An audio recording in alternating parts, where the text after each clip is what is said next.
안녕하십니까. 2019년도 제2기 우리 안교 교과를 맡은 김신섭입니다. 새로운 봄과 함께 또 새로운 길을 맞이해서 새로운 교과로 함께 공부할 수 있도록 또 은혜 주시는 하나님께 감사드리며, 이번 기 동안에 특별히 가정의 사계절이라는 주제를 가지고 우리가 공부할 텐데, 우리의 가정을 다시 한번 돌아보고 하나님께서 우리 가정을 처음 설립하셨을 때 그 뜻이 무엇인지 또 성경적으로 찾아보고 또 행복한 가정을 어떻게 이룰 수 있는지를 함께 연구하는 시간으로 갖도록 하겠습니다. 먼저 서론적으로 말씀을 드리겠습니다. 성경은 가정 이야기 책입니다. 수많은 가정들이 나오지요. 창세기는 사실 창조와 함께 가정이 또 창조되지요. 그래서 인간 창조와 함께 동시에 시작된 게 바로 가정입니다. 구약의 마지막 책인 이 말라기서는 무엇으로 마치죠? 말라기 4장 마지막 절에 내가 말세의 선지 엘리야를 보내리니 그가 자식의 마음을 아비의 마음을 자식에게로 돌이키게 하겠다는 가정 회복의 이야기로 나오는 것입니다. 에덴에서부터 시작된 가정이 죄로 말미암아 깨지기 시작하면서 온갖 문제가 일어나고, 그래서 그 급기야는 마지막에 구약시대에도 가정이 다 파괴되고, 가정뿐만 아니라 교회도 파괴되고 국가도 파괴되고, 그 위기의 때에 가정을 회복하러 오실 선지 엘리야를 보내시겠다는 예언으로 끝나죠. 그래서 신약의 마태복음은 무엇으로 시작돼요? 그 가정을 다시 회복하러 오신 예수님의 탄생이 족보 가정 이야기로 시작돼요. 뿐만 아니라 성경의 마지막 책인 요한계시록은 어떤 내용으로 마칩니까? 우리의 신랑 되시는, 남편 되시는 예수님이 신부요, 아내인 교회를 구원하기 위해서 이 땅에 오시고 마지막 어린 양의 혼인잔치로 마칩니다. 그래서 성경 전체는 다 이 가정 이야기로 가득 차 있습니다. 그래서 이 복음은 가정에서 가정으로 전수되어 오는 것을 우리가 알 수 있죠. 또한 성경은 사람 이야기 책이에요. 가정 안에는 또 사람이 있으니까. 그래서 성공한 사람, 실패한 사람, 또 복받은 사람, 저주받은 사람, 믿음의 사람, 불신의 사람, 또 성실한 사람, 불성실한 사람, 이런 다양한 사람들의 이야기로 가득 차 있습니다. 성경에 보니까 이 가정 혹은 집이라는 단어가 몇 번쯤 나오냐 살펴봤더니 약 1400회 이상 나옵니다. 그 중에 대표적으로 우리 두 말씀을 살펴본다면 사도행전 16장 31절 가로된 주 예수를 믿으라 그리하면 너와 내 집이 구원을 얻으리라. 갈라디아 6장 10절 그러므로 우리는 기회 있는 대로 모든 이에게 착한 일을 하되 더욱 믿음의 가정들에게 할지니라. 이렇게 성경에는 이 집, 가정 이야기가 참 많이 나옵니다. 인간 창조와 함께 바로 시작된 것이 가정이기 때문에 또 엘렌 화이트의 말씀 가운데 가정에 대한 아주 중요성을 강조하는 말이 이 말씀입니다. 치료봉사 316쪽에 있는 말씀입니다. 사회는 가정으로 구성되고 그 가정들에 의해 좌우된다. 지역사회와 교회와 국가의 심장은 가정이다. 사회의 안녕과 교회의 성공과 국가의 번영은 가정의 가만력에 달려있다. 가정의 소중함을 가장 잘 나타내는 표현이라고 생각합니다. 그래서 이 가정신학이라는 말이 나올 정도로 하나님께서 이 가정을 세우신 목적, 그리고 사람을 행복하게 살기 위한 모든 내용들을 담은 내용을 가정신학이라는 말로 표현되기도 합니다. 가정신학의 기본 원리를 살펴보면 첫째, 가정은 하나님이 손수 만드신 것으로서 인간 삶의 기초이며 사회의 심장부이 된 것입니다. 방금 전에 읽은 말씀하고 일맥상통하죠. 두 번째는 성경은 가족관계를 통하여 가장 심오한 영적 교훈을 보여준다. 우리가 이번 기회에 공부하면서 더 아시겠지만은 가정이야말로 이 가족 관계를 통해서 하나님께서 우리에게 주시고자 하시는 메시지 가운데 가장 중요한 하나님과 우리 사이의 관계, 영적 관계로 승화시키는 것을 우리가 알 수 있습니다. 세 번째는 그리스도의 복음은 인간 가족 관계를 통해서 시작되었고 가정을 통해서 전수된다는 것이죠. 결국은 이 가정은 하나의 복음 전수의 계보가 되는 거죠. 우리가 가정에서 신앙을 받아들이고 또 가정으로 다음 세대의 가정에게 복음을 전수한다는 의미에서 굉장히 중요한 통로가 되고 있다는 것입니다. 가정 창조의 목적을 몇 가지 잠깐 살펴보면 첫째는 생육하고 번성하라고 하는데 나타나 있어요. 이 가정을 아담과 하와를 창조하시고 그 두 사람에게 생육하고 번성하는 힘을 주셨죠. 복을 주셨죠. 두 번째는 땅에 충만하고 땅을 정복하고 땅을 모든 걸 다스리라고 했어요. 이것이 최초의 문화 명령이라고 하는데 이것은 나중에 더 자세하게 말씀을 드리겠습니다. 세 번째 목적은 가족 구성원들이 서로 이해하고 사랑하고 돕고 섬기고 서로 사귐을 친밀하게 그리고 견고하게 갖도록 하는데 도움을 주고 있고요. 그래서 가정은 인간의 품성 개발의 가장 최적의 장소라고도 할 수 있는 것입니다. 네 번째는 이 가정을 통해서 사회와 교육의 기능을 수행하는 것이죠. 의사소통, 또 상대방을 또 배려하고 해준 어떤 윤리적인 것들, 가치관 형성, 이 모든 것들이 다 가정에서 배울 수 있는 사회와 교육의 기능을 갖고 있는 거죠. 다섯 번째는 아주 중요한 목적 중에 하나죠. 이 가정을 통해서 하나님 나라가 건설된다는 것입니다. 그렇다고 하면 가정은 최초의 이 땅에서의 천국이 되어야 되는 것을 우리가 깨달을 수 있죠. 이 사명을 우리가 교회뿐만 아니라 가정이 이런 목적을 가지고 있다는 것입니다. 그래서 이 하나님 나라의 건설을 위해서 교회의 동반자로서 교회와 공동의 목적을 가지고 있는 것을 의미하고 있습니다. 그래서 가정은 바로 교회와 같습니다. 가정은 작은 교회요, 교회는 큰 가정이란 말이 성립되죠. 어떤 의미에서 우리 가정 단위, 가족 단위가 있지만 이것은 작은 교회와 같아요. 또 이 작은 교회인 가정들이 모여서 큰 가정, 즉 교회를 이루는 것입니다. 그러므로 각 개의 그 가정이 행복하는 것은 결국은 교회의 행복과 직결된다는 것이죠. 거꾸로 얘기해서 가정이 불화하게 되면, 가정에 문제가 생기게 되면 교회가 문제가 생기게 되는 것을 우리가 경험적으로 알 수 있죠.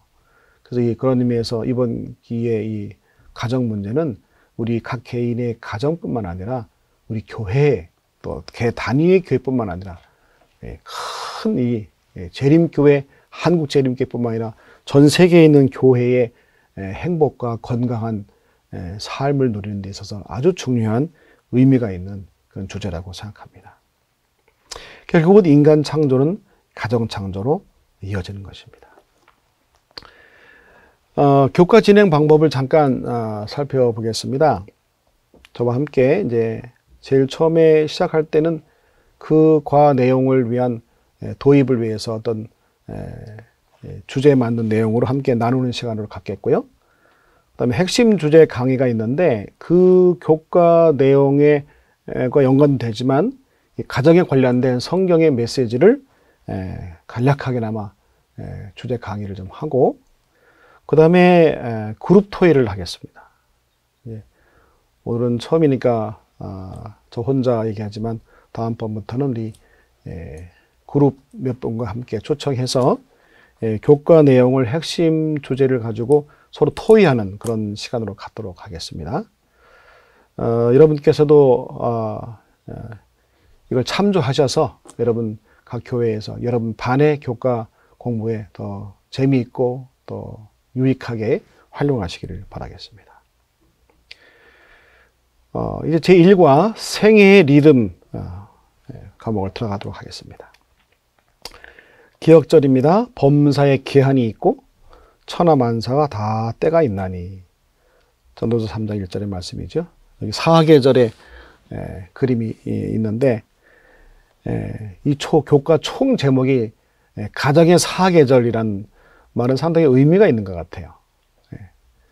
봄, 여름, 가을, 겨울 이렇게 시대가 바뀌면서 각 특징들이 있는 것처럼 우리의 가정들도 똑같지 않고 때로는 광풍이 불기도 하고 때로는 무덥기도 하고 때로는 춥기도 하고 다양한 이렇게 사계절처럼 우리 가정의 그 형편도 또 사정도 그럴 때가 있다는 것을 우리가 암시하고 있죠. 일요일 내용에 보면 태초에란 주제가 되어 있는데 창세기 1장을 시작하면서 우리는 많은 것들을 생각할 수 있죠. 그런데 혼돈하고 공허한 지구가 아름다운 지구로 변화되는 창조되는 모습을 우리가 볼 수 있어요. 이런 그림을 나타낸다면 혼돈과 공허한 지구가 무질서한 지구가 이렇게 아름답고 정말 꽃이 만발하고 질서 있는 지구로 창조되는 것을 우리가 볼 수 있죠. 그 창세기 1장에서 배울 교훈을 이렇게 몇 가지 살펴보면은 첫째는 말씀의 능력이에요. 말씀의 능력. 하나님이 말씀하시기를 빛이 있으라 하시니 빛이 있었고. 여기서 우리는 이 말씀의 능력, 말씀의 에너지, 말씀의 이 말에 대한 중요성을 굉장히 중요하게 받아들여야 될 필요가 있다고 생각합니다. 하나님께서 이 천지 만물을 말씀으로 창조했어요. 그래서 우리도 이 말의 능력이 얼마나 힘이 있다는 것을 느낄 필요가 있습니다. 말하는 대로 됩니다. 말하게 되면 창조가 됩니다. 여러분 생각도 말이거든요. 자기 말이거든요. 우리가 어떤 일을 할 때 생각부터 먼저 하지 않습니까? 생각하고 말하고 그 말한 것이 결국은 행동으로 옮겨지게 되고 그래서 뭔가 창조가 돼요. 우리가 매일 하는 말들이 얼마나 중요한지 몰라요. 어떤 사람은 그 말을 통해서 행복한 가정을 만들기도 하고 어떤 사람은 말 한마디를 잘못 이야기해서 불행한 가정을 만들기도 하고 또 대인관계에 있어서나 교회에 있어서나 이런 대사회적인 관계에 있어서 우리의 말로 인해서 얼마나 많은 변화가 있는지 몰라요. 하나님이 말씀하시는 것처럼 우리도 말하는 것이 필요하다고 생각합니다. 그래서 이 말씀의 능력 지금도 여전히 유효합니다. 우리가 어떤 말을 하느냐에 따라서 우리의 삶이 달라져요. 그 사람의 인격과 신앙을 판가름할 수 있는 것은 그 사람이 하는 말입니다. 그 사람이 어떤 말을 하는가. 두 번째는 이제 축복하시는 하나님이란 단어를 생각해 볼 수 있어요. 하나님 말씀하시고 창조되고 하나님 보시기에 좋았더라. 좋았더라. 정말 나오는데 어떤 분은 이 말을 가지고 축복하시는 하나님이라는 그 단어를 붙였어요. 참 의미 있다 생각해요. 여러분 여기서 우리가 배울 수 있는 교훈이 뭡니까? 사람들을 좋게 보는 거예요. 좋게 말하는 거예요. 나쁘게 말하면 결국은 그 사람이 상처받게 되고 우리가 다른 사람을 사랑하는 말, 축복하는 말, 칭찬하는 말, 또 감사하는 말 이런 좋은 언어를 통해서 그 사람도 행복하고 나도 행복해지는 하나님 보시기에 좋았더라. 최초의 이 아담 하와뿐만 아니라 이 지구가 아름답고 하나님 보시기에 축복하신 것처럼 우리는 이 하나님의 이 성품을 닮아서 모든 것을 좋게 아름답게 그렇게 보는 눈과 말이 필요하지 않나 생각합니다. 그 다음에 또 한 가지 빼놓을 수 없는 것이 이제 질서의 하나님이에요. 질서의 하나님. 창조하는 질서를 하나씩 보면 정말 질서 있게 아주 체계적으로 정말 아름답게 창조하신 하나님의 질서의 법칙을 우리가 깨달을 수 있죠. 이것도 역시 우리 삶에 적용한다면 우리의 삶에 있어서 아침 일어날 때부터 저녁에 잠잘 때까지 질서 있는 시간 관리 우리 가정도 또 아름답고 깨끗하고 또 청결하게 또 행복하게 꾸밀 수 있는 어떤 질서 또 우리 삶의 질서 또 우리 교회나 우리 사회에도 아름다운 질서의 그 하나님의 품성을 우리가 담고 우리도 그런 질서의 하나님을 닮아서 세상을 아름답게 변화시키는 그런 삶으로 사는 것도 우리가 창세기 1장에서 배울 교훈이 되겠죠. 월요일 소지 보면은 이제 생의 리듬이라는 주제인데, 다양한 사람들이 이 세상에는 존재합니다. 똑같이 이렇게 자랐는데도 어떤 사람은 굉장히 행복한 삶을 누리는 사람이 있고, 어떤 사람은 불행한 삶을 사는 사람이 있고, 어떤 사람은 아이를 낳았는데 똑같은 아이들을 낳았는데 어떻게 해요? 같은 학교 다니는데도, 같이 교회에 그런데도 어떤 아이는 잘 자란 아이가 있고, 어떤 아이는 또 불행하게도 자란 아이가 있고, 하여간 뭐 다양한 사람들의 리듬이 다 다릅니다. 그래서 이 첫째 우리가 여기서 알아야 할 것은 다 누구나 똑같은 삶을 살 수 없기 때문에 이런 다양한 삶을 인정하는, 차이점을 인정하는 그런 눈이 또 필요하다고 생각합니다. 다른 사람과 비교해서 뭐 열등의식을 갖거나 또 우등의식을 갖거나 그런 것도 다 조심해야죠. 다양한 삶이 있다는 것이죠. 두 번째 의미는 뭐냐면 더불어 사는 거예요. 공동체 의식. 이 최초의 공동체는 가정이고 그 다음 공동체가 교회라고 생각할 때 우리는 이 인간의 삶 자체가, 가정 자체가 공동체에서 시작됐기 때문에 우리는 이 공동체 의식을 반드시 가져야 합니다. 요즘 이 개인주의가 너무 발달해 갖고 자기만 살겠다고 하고 자기 이기적인 게 참 많은데, 이것은 성경의 행복한 하나님의 그 가정의 원리와 배치하는 것입니다. 우리 항상 공동체 의식을 가져요. 공동체 의식. 아까 우리 말씀드린 대로 가정은 작은 교회이고 교회는 큰 가정이라는 그런 생각을 항상 가지시고, 우리 교회에 와서 나 혼자가 아니라 우리 가정뿐만 있는 게 아니라 다른 사람들 함께 더불어 사는 공동체 의식, 이런 사랑 공동체, 신앙 공동체 의식을 갖는 것이 필요하다고 생각합니다. 여기 참 좋은 코테이션이 있죠. 날마다 우리에게 임한 그리스도의 축복으로 우리는 하늘의 복된 빛과 은혜를 우리 주변에 있는 모든 사람들에게 전해주는 통로가 되어야 한다. 하나님께서 우리를 이 하늘의 복된 빛과 은혜를 주셨고 이것을 다른 사람에게 전달하는 통로로 삼으셨다는 거죠. 그래서 우리는 축복의 통로가 되어야 되고 은혜의 통로가 되어야 되고 사랑의 통로가 되어야 할 것입니다. 우리가 살다 보면 예상치 못한 일들이 많이 벌어지죠. 교과에 보면은 그 욥의 이야기가 나오지 않습니까? 욥이 갑작스럽게 자기 의지와 전혀 관계없이 그 행복한 가정이 완전히 쑥대밭이 됩니다. 아이들은 다 죽고 모든 그 부유한 그 가축들은 다 없어지고 정말 견딜 수 없는 당황스러움과 그런 것을 다 당하죠. 이런 일을 당할 때 우리는 어떤 반응을 보입니까? 그러나 욥은 그 모든 시련 속에서 마지막에 이렇게 고백하지요. 나의 가는 길을 오직 그가 아시나니 그가 나를 단련하신 후에는 내가 정금같이 나오리라.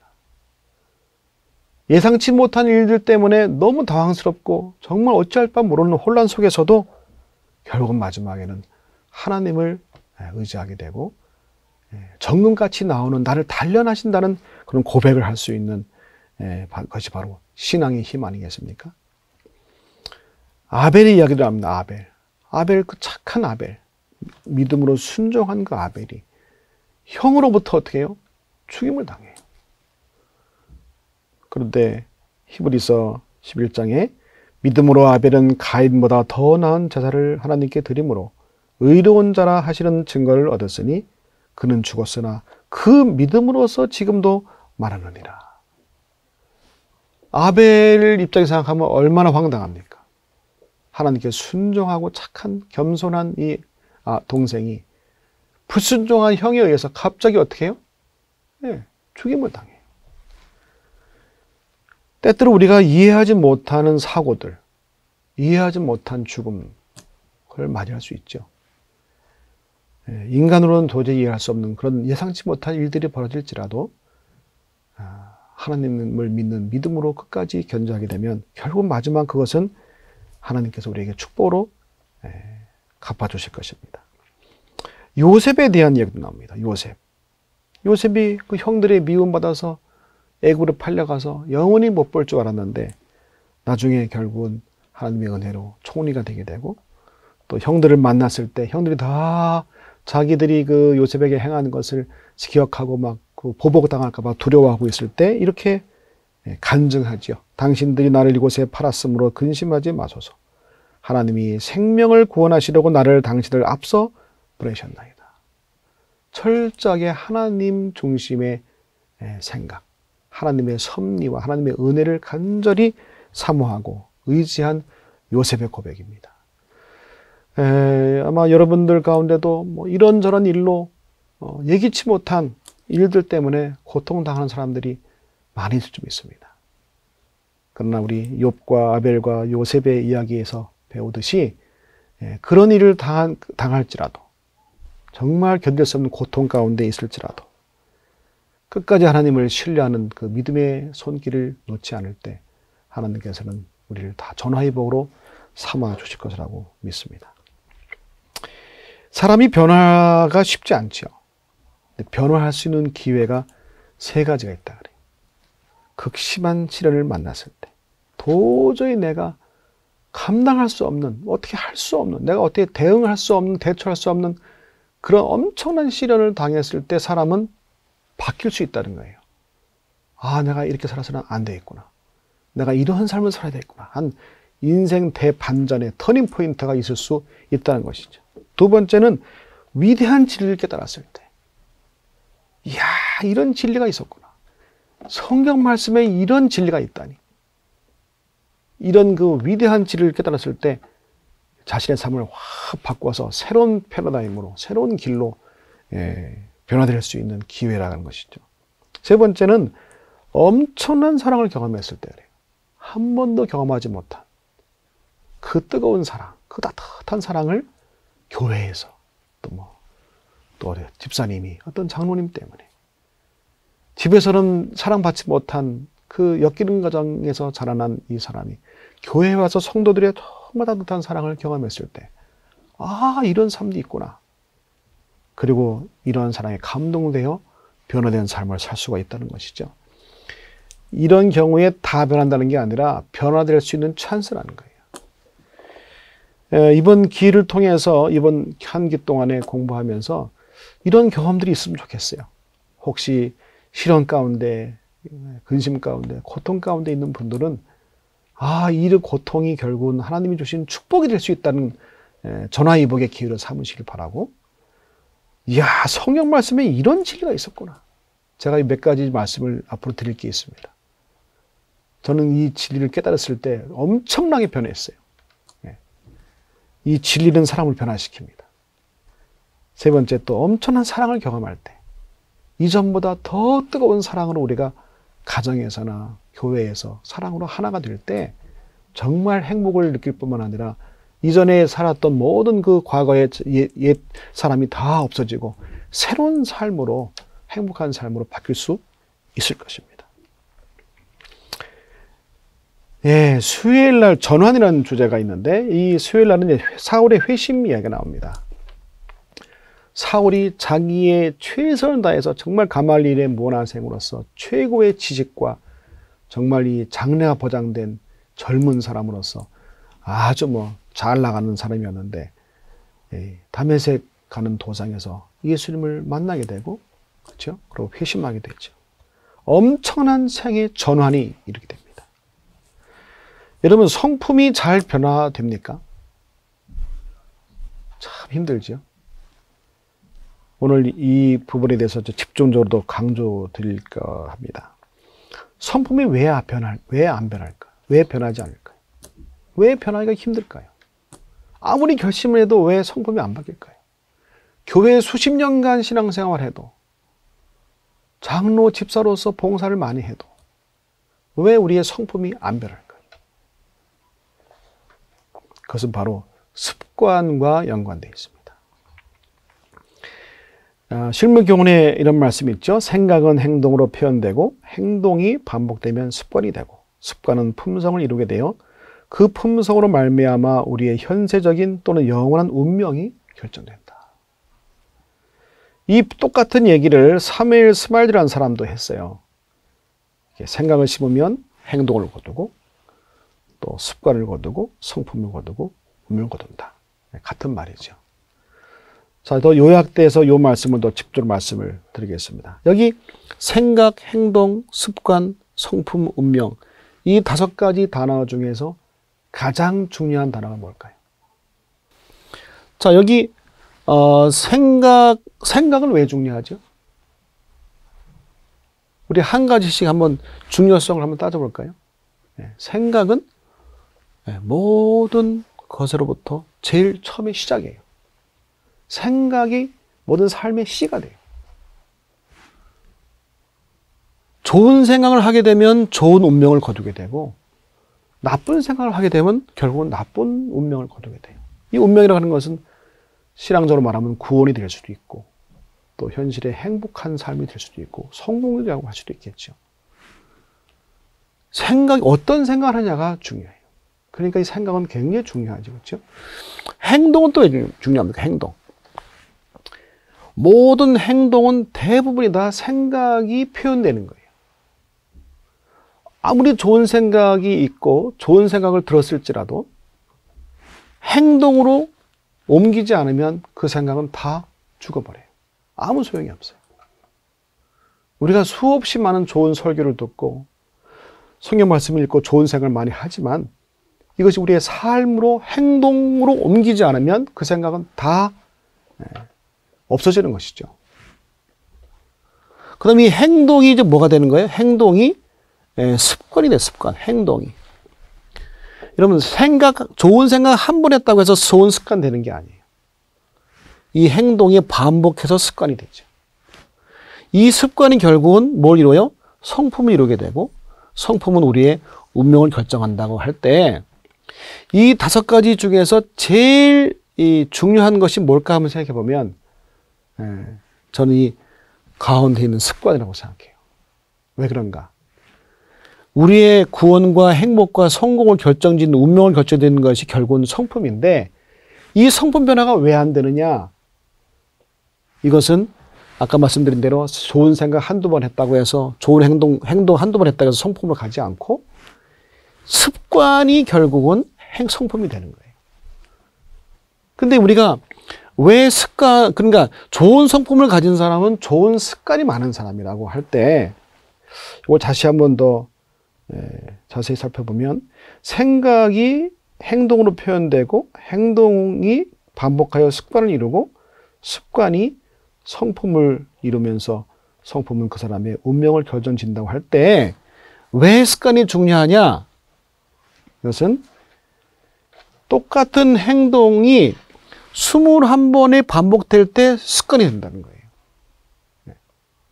여기서 우리는 이 중요한 원리를 그동안에 놓친 게 없지 않나 생각이 드는 거예요. 아무리 좋은 생각, 아무리 좋은 설교, 좋은 말씀 아무리 읽어도 행동으로 한두 번 하고 말아버리면 이게 습관이 안 되는 거죠.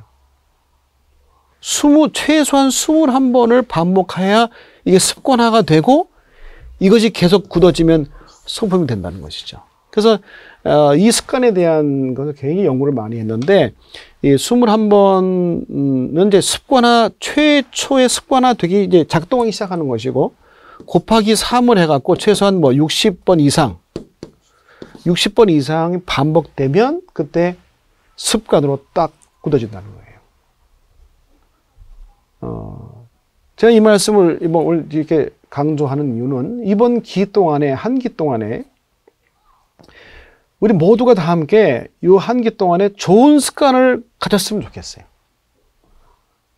우리가 이미 여러분이 다 누구나 함께 좋은 습관이 있고 고쳐야 할 습관이 다 갖고 있잖아요. 그러면 정말 좋은 습관은 이미 습득됐으니까 그냥 가는 거고 우리가 고치고 싶은 습관이 있는데 잘 안 되잖아요. 이걸 한번 이번 기회에 해보자는 거예요. 자, 그래서 우리 먼저 이것만 더 말씀드리고 자세하게 방법을 말씀드릴게요. 우리 생각이 이제 모든 것의 씨앗인데 생각을 이루는 게 오감이에요. 오감. 그 중에 시각이 85%가 되는 생각의 85%가 시각을 통해서 이루어져요. 그 다음에 청각이 12%니까 이 시청각이 결국은 97%로 하면 우리의 생각의 대부분은 다 시청각에 의해서 이루어진다는 거죠. 무엇을 보냐 이거예요. 어떤 책을 읽느냐. 그 책을 읽으면 그 책 내용을 통해서, 시각을 통해서 우리의 생각이 이루어지잖아요. 좋은 책을 많이 읽은 사람은 좋은 생각. 나쁜 책을 읽는 사람은 나쁜 생각. 아예 책을 안 읽는 사람은 아무 생각이 없는 거예요. 그렇죠?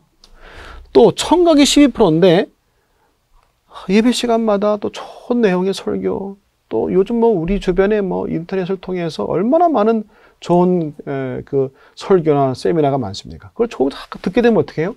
계속 들으면서 청각을 통해서 우리 생각이 형성되는 거예요. 우리 시청각만 잘 관리해도 우리의 생각이, 좋은 생각 많이 형성되죠. 문제는 뭐냐면 이렇게 좋은 생각이 됐을지라도 뭘 안 하면, 21번을 반복해서 행동으로 실천하지 않으면 이건 다 죽은 생각이 돼버린다는 거죠. 자, 그래서 저는 이제 여러분에게 제안하기를 습관 점검표를 활용하자는 겁니다. 여기 보면 21일간의 기적 습관 형성 프로젝트라고 있어요. 아까 말씀드린 대로 사람이 똑같은 행동을 21번을 반복할 때 그 행동이 습관화된다고 하는 데서 착안해갖고 21일 동안에 똑같은 행동을 21번 반복해보는 거예요. 제 이 표를 다운받을 수 있도록 업로드 해드릴 테니까 다 다운받으셔갖고 가족들이 다 하나씩 다 하셔갖고 이번 기 동안에 이 습관 점검표를 한번 해보십시다. 이 3주, 20일 3주니까 한 몇 번에 걸쳐서 하게 되면 최소한 뭐 5가지 이상의 좋은 습관으로 바꿀 수 있는 찬스는 될 것 같아요. 제가 제안해 드리는 것은 여기 제일 먼저 이 첫 번째 칸에다가 감사라고 썼는데 이 감사는 1일 1 감사예요. 하루에 한 번만 감사하는 거예요. 그래서 하루에 한 번만 감사하고 나서 동그라미 치는 거예요. 동그라미. 네. 근데 주의할 것은 뭐냐면은 오늘 감사 안 했네 하고 X를 하지 말라 이거예요. X 하지 말고 저녁에 잠자기 전에 내가 오늘 감사 인사를 안 했네 이럴 때는 즉시 X 하는 대신에 옆에 있는 가족들에게 뭐 남편과 아내한테 아이들한테 오늘 몸에서 고마워 하고 동그라미 치고 주무시라는 거죠. 모든 가족들이. 네. 이렇게 해서 매일매일 한 번의 감사 인사를 한 번씩만 하면 되니까 쭉 하다 보면 21일째 가서 3주쯤 가면은요, 이것이 어느 정도 습관화되기 시작하는 걸 느낄 거예요. 그래서 이것이 완벽하게 되면은 그 다음번에는 다른 걸로 하시고, 이게 아직도 습관 안 했다 싶을 땐 다시 또 하세요. 다시 또 반복해서 될 때까지. 네. 대부분 뭐 20일이나 그 다음 한 번 더 하면 습관이 되는데, 이게 여러분 해보시는 경우도 있겠지만 이 감사 인사를 하는 것을 습관을 들이다 보면 여러분 상상을 해보세요. 매일 가족들이 서로가 고맙다는 말 한마디씩이라도 한번 해보세요. 그리고 똑같은 말로 고맙다는 말하기 뭐하니까 오늘은 이 말 했으면 내일은 다른 말로 고맙다는 말 하다 보면 뭐예요? 고마운 마음을 표하는 거 아니에요? 그러다 보면 어떻게 해요? 이런 고마운 말을 습관이 되다 보면은 가족 간의 관계가 엄청 좋아질 겁니다. 또 한 가지 권해드리는 것은 칭찬하는 거예요. 하루에 한 번씩 칭찬하는 거예요. 부모님들이 대부분이 이제 이런 습관 이야기를 하면은 제일 먼저 고치어야 될 것이 이제 잔소리라고 해요. 잔소리. 그 잔소리하지 않기 이렇게 하잖아요. 그러면 100% 실패해요. 왜 그럴까요? 이미 잔소리가 몸에 배있기 때문에 그래요. 습관되어 있기 때문에 그래요. 그래서 이걸 고치려면 잔소리하지 않기가 아니라 하루에 한 번만 뭐하기? 칭찬하기. 여러분 생각해 보세요. 하루에 한 번씩 가족들에게 한마디 칭찬하려면 이것은 조금 이게 신경을 좀 써야 돼요. 칭찬하려면 뭘 봐야 돼요? 좋은 점을 발견해야 돼요. 좋은 점 발견하려면 어떻게 돼요? 관찰을 해야 돼요. 뭐 10번 잔소리 할지라도 괜찮아요. 한 번은 칭찬해 주는 거예요. 그럼 그것이 하루 이틀 계속 반복하다 보면은 어떨까요?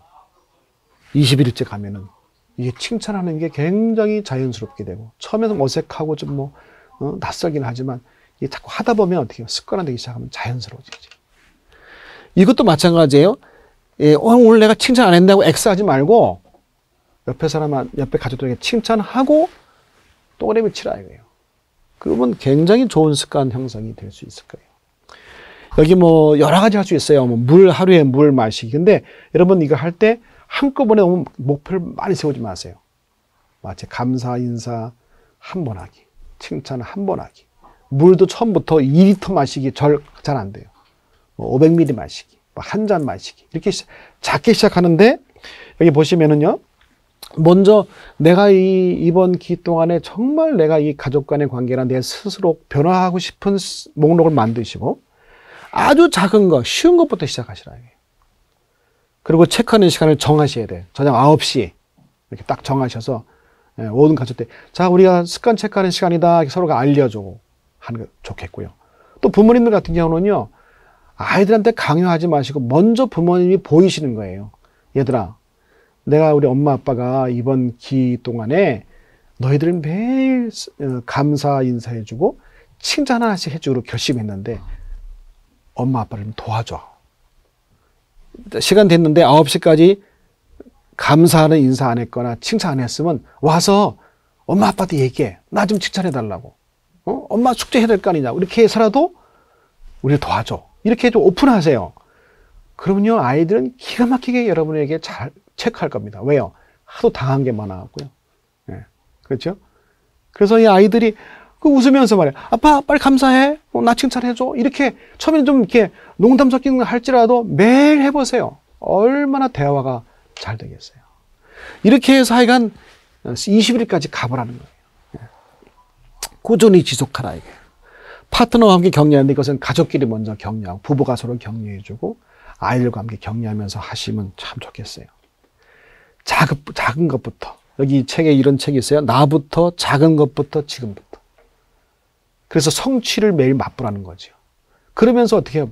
우리 가족 관계가 변화되고 내가 변화되고 그리고 내가 변화되니까 우리 또 가정이 변화되고 그다음에 나로 인해서 우리 교회가 변화되고 뭔가 변화가 일어날 거예요. 그래서 교과 공부 시간에 우리 교사님들께서는 처음 시작하기 직전에 TMI 요즘 뭐 서로 이야기하는 것처럼 이 습관 점검표를 반드시 체크해 주세요. 잘 하고 있냐? 어땠냐?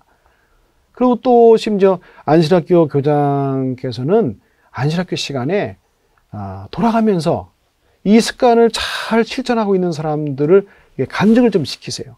그래갖고 나는 이 무슨 습관을 이렇게 하고 있는데 너무너무 행복하다. 우리 가족이 이렇게 바뀌었다. 이런 변화된 모습들을 자꾸 이렇게 간증을 하다 보면 서로가 격려가 되고 자극이 돼서 모두가 함께 할 수 있었다고 생각해요.